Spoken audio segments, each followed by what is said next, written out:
Michael, starting with you, and what a treat it is to have you in Sydney in studio with me. I am very lucky.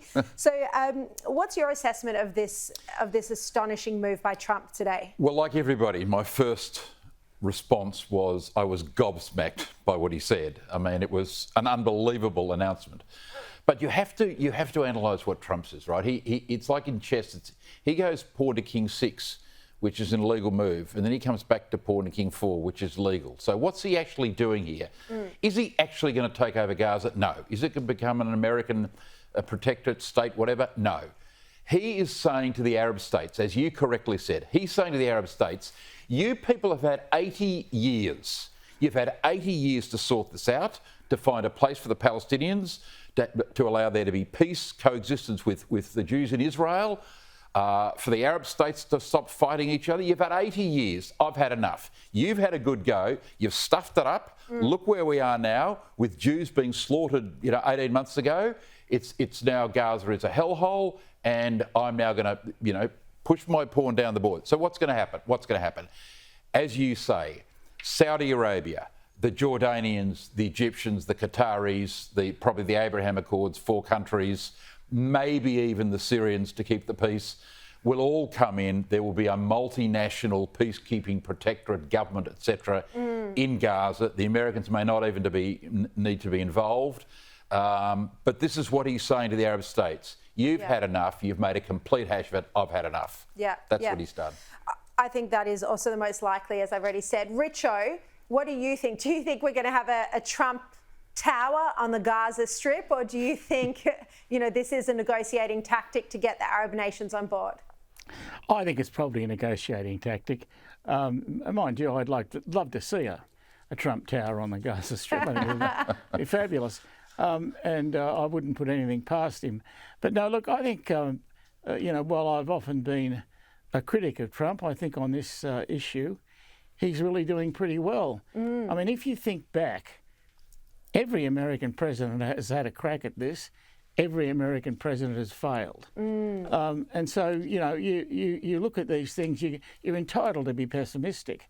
But the great thing about Trump is he is never pessimistic. He's always looking on the bright side, always looking for a win, and I think he might have one here.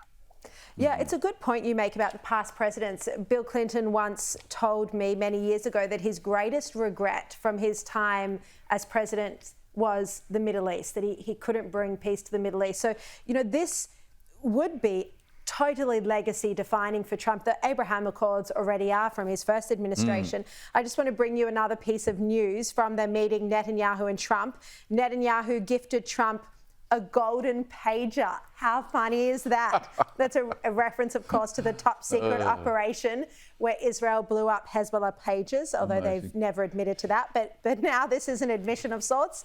Netanyahu giving Trump a golden pager. And then Channel 12 reports that in Israel reports that Trump gave Netanyahu a photograph of the two of them, and Netanyahu's son has shared that photograph on social media, so I have seen a picture of that. I also want to show you very quickly the nightly front page tonight. It's a great cover by my good friend Chris Dorr, who doesn't want me to mention him, but great cover from the Riviera to the sea.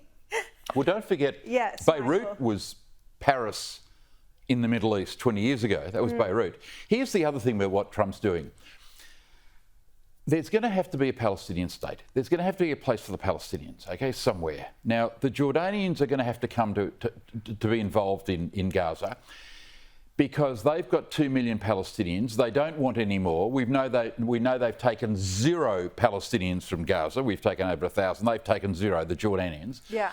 But you look at the Jordanians, they've had trouble with the Palestinians right back to the murder of King Abdullah in 1951 at the Al-Aqsa Mosque, when their king was murdered by a Palestinian terrorist on the Temple Mount. The Egyptians don't want any Palestinians. They don't want the adjunct of the Muslim Brotherhood in Egypt. They've taken 0 refugees, as we know.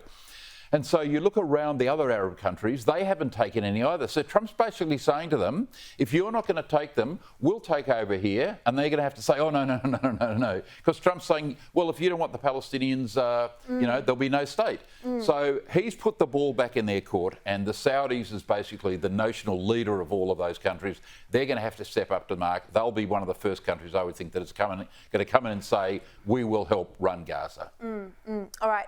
Although in an early statement from 5 Arab countries that's just been reported tonight in the Times of Israel, look, it's not encouraging. They're resisting. They're saying there does need to be a Palestinian state. But look, it's an early statement, and the negotiations are happening behind the scene. As I mentioned, the King of Jordan, Abdullah, is going to meet with Trump in the coming days.